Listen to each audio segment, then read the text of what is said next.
So I shared that with you this morning because it reminds me of a couple of things that I saw over the weekend, and I actually posted a couple of them on our Entree Growth group.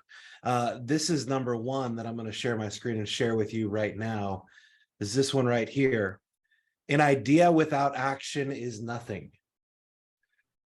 All of the ideas that we can have in the world without action behind them are nothing.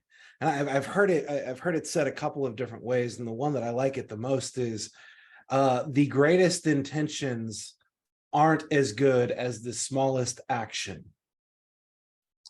The greatest intentions not lived out are not nearly as good as the smallest action actually taken. Now, he was sharing his story of how he reached out to his birth mom, and she did admit, yes, you are my son, and I don't want to contact you again. But he didn't take that as the last possible connection with his birth family that he could have taken. He went and found his dad. He went and sought the advice of others who, as Seth Godin told him, look, there is no ship that's coming to save you. You're gonna have to take action and do this completely on your own. And a friend of mine, actually a gentleman that I coach out of North Carolina, he's a team leader up in North Carolina. He posted a quote from Andy Andrews yesterday, and it says, first we make our choices, then our choices make us.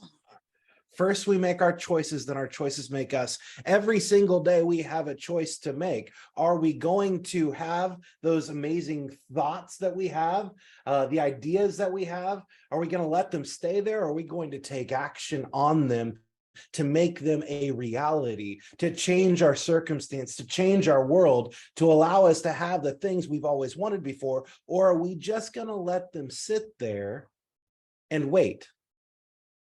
I don't know if you're like me, but some of the greatest ideas I've ever had, and I thought, oh my gosh, if there was only a way for that, they stayed in my mind. I didn't take action on them. And then, I don't know, 2 years later, I see them on an infomercial on TV from somebody else who decided they were going to take action on it and sell it.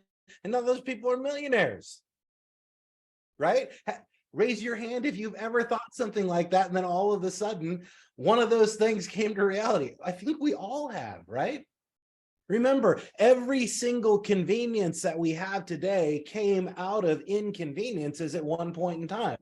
Every single convenience that we have in our world today came because somebody thought there was a problem. Now, here's the other one that I want to share with you for today on my screen from David Morgan. Never blame someone else for the road you're on. That's your own asphalt. Or if we change the enunciation a little bit, we'll get the real meaning. Never blame someone else for the road you're on. That's your own asphalt, right? We get the choice, and then the choice makes us. Have you heard the saying, it's not about the destination, it's about the journey? Don't be afraid to stop and smell the roses every now and then as you're on your journey. Some of the greatest things, the greatest transitions, the greatest experiences of your life will not happen once you reach the journey. They will happen on your way to it. Because that's where growth happens. That's where experiences happen. That's where life happens. Phil, I'm sure that you can relate with this right now. You've just had your first child. Are you experiencing things you've never experienced before? Yes. Yes, Very much so. exactly. Exactly. Are there things that you never thought would happen that are happening? Yeah, of course there are. Nobody prepares you for the perfect time to have a child. Nobody prepares you for the perfect time to make a career change, right, Matt? Everything is a leap.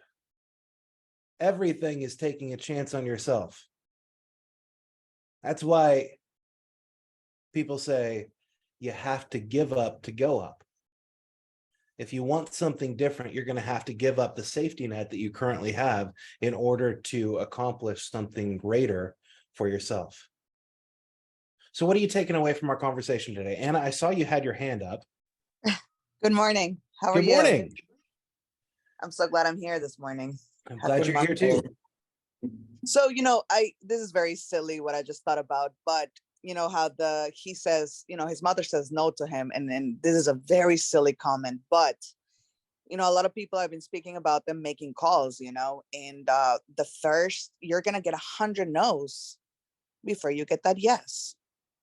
Yeah. And it's just so important to stick on and not get stuck on that no, and continue and continue and continue, just like he did. He went to get his father. And then, a brand new life came out of it.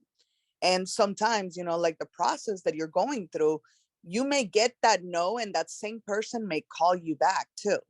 So just to put it in the perspective of what people currently deal with on a daily basis for what we do, I'll give you the advice that I gave myself in high school. Actually, other people might have given me the advice, but I'm going to give it to you as though it was my own. A no is simply not yet. A no is simply not yet. Anytime you're in a situation and there's a desired outcome that you have and you are working toward it, if you get a no, find a way to ask the question in a different way. Find a way to do something differently that leads you to the result that you're still looking for. No isn't no forever. It's just a not yet, or not right now. So Anna, thank you for sharing that. Shirley. Good morning. A couple things. I like too, the no simply means not yet. But I'm thinking of, I was in a Bible study and we had some young people there. And one of the young boys, I think he's a senior this year, and he was just sharing, we talk about consistency a lot, and he wanted us to think more about being persistent. And no matter what no's or whatever you get, that's what I thought of with this guy. You can go ahead forward. Yes, I want to meet my mom, but then he was still persistent. How many of us would have then reached out to look for our dad after getting that no from a mom? And then also something that stands with me is I'm not tied to a person's response. I ask for the business. If they say yes, wonderful. If they say no, go to the next person. Great share. Yeah, thank you. Consistency and persistency have to go hand in hand. Yes, we have to be consistent with the actions and persistent with the follow-up. Gary Keller teaches us that the fortune is in the follow-up. And you know what? That's not just in real estate. That's in every single business. The fortune is in the follow-up. There's I'm going to interview him on our call at some point in time really soon, but there's an agent in our office here in Coral Springs who just got a $15 million listing because he followed up for a year and a half. A $15 million listing followed up for a year and a half, even to the point where when this guy said he was in the hospital, he went and visited him in the hospital just to check on him. That made the difference. Care calls are what's really important in your business because we're in the relationship business. We're not in the real estate business. Real estate is a byproduct of the relationships that we have. Phil. I was going to make that exact same comment about the persistency. And can you remind me of those two gentlemen's names that were on the video?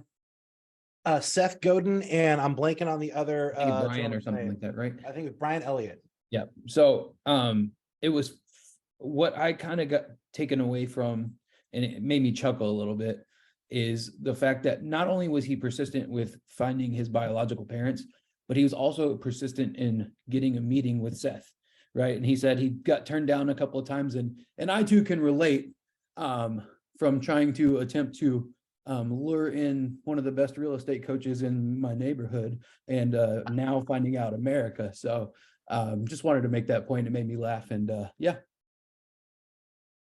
Yeah, how many times did you reach out to me before I was willing to meet with you, Phil? At least 6, and then it just happened we accidentally met up at a coffee truck that was in the neighborhood there. So yeah, I wanted to make sure that you were really committed to your own success. So persistent. thank Persistent. Yes, consistency and persistency. And guess what? Consistency and persistency are going to make you perspire as well. So make sure that you're following up and you're taking you're taking it seriously and you're doing the activities over and over and over. And when you get that no, you find a way, change the question, ask it in a different way to get the result that you're looking for. This is sales 101. Anna, back to you. I'm awake this morning, ready to tell you some more stuff. Let's go. I love it.